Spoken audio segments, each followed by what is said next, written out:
ఆ దాడి జరిగిన తర్వాత నువ్వు వెళ్ళి మోడీకి చెప్పడానికి నువ్వు బ్రతికుండాలనే మాట నిజంగా ఆలోచించాల్సినటువంటిది. And one more thing sir, ఇప్పుడు ఈ జరిగినటువంటి దాడిని ఒక ప్రశ్న, బీజేపీ గవర్నమెంట్ మీద జరిగిన దాడిగా చూడొచ్చా, లేదా కేవలం హిందువుల మీద జరిగిన దాడిలా చూడొచ్చా, లేదా భారతీయుల మీద జరిగిన దాడిలా చూడొచ్చా? అంటే ఈ జరిగిన దాడి సగటు భారతీయుని చేతగాని తనం మీద జరిగిన దాడిది. ఎందుకంటున్నా అంటే ఇంత గట్టి మాట, నేను ఈరోజు నాస్తికుడు అంటారు, ఒక ఆయన వచ్చి సెక్యులర్ అంటాడు, ఇంకొక ఆయన మనందరం బాయి అంటాడు. ఈ అన్నోడు అందరు ఎవరుంటారు? దాదాపు హిందువులే ఉంటారు.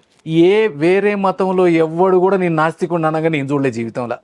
వేరే మతం వాడు ఎవడొచ్చి నేను సెక్యులర్ అనగా ఇంతవరకు నేను చూడలే. మనం అంటాం, ఎందుకంటే మనం చేతగానోళ్ళం. మనం ఈ దేశ వ్యక్తి జీరో అయిపోయింది ఈ దేశంలో.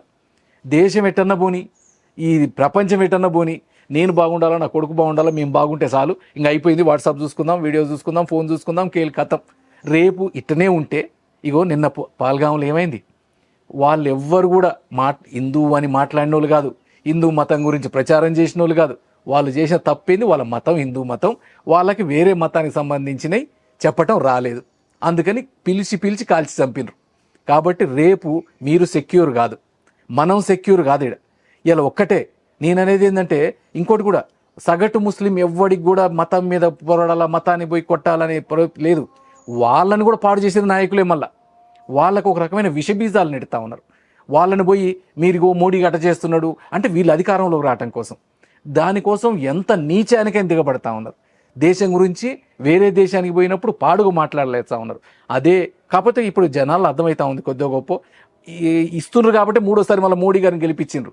మోడీ గారు అంటే లేకపోతే ఈ దేశం ఖరాబ్ అవుతుంది, ఈ దేశం అయిపోతుంది. ఈరోజు మనం వచ్చిన 10 సంవత్సరాలలో ఏ ఒక్క రోజన్నా మోడీ గారు లీవ్ తీసుకోగా చూసినావా? మనం ఏ ఒక్క రోజన్నా ఇంట్లో పడుకోగా చూసినావా? ఒక్కొక్క రోజు 3 దేశాలు తిరిగిన రోజులు ఉన్నాయి. ఈరోజు అవన్నీ కూడా ఫ్రూట్ఫుల్ అవుతా ఉన్నాయి.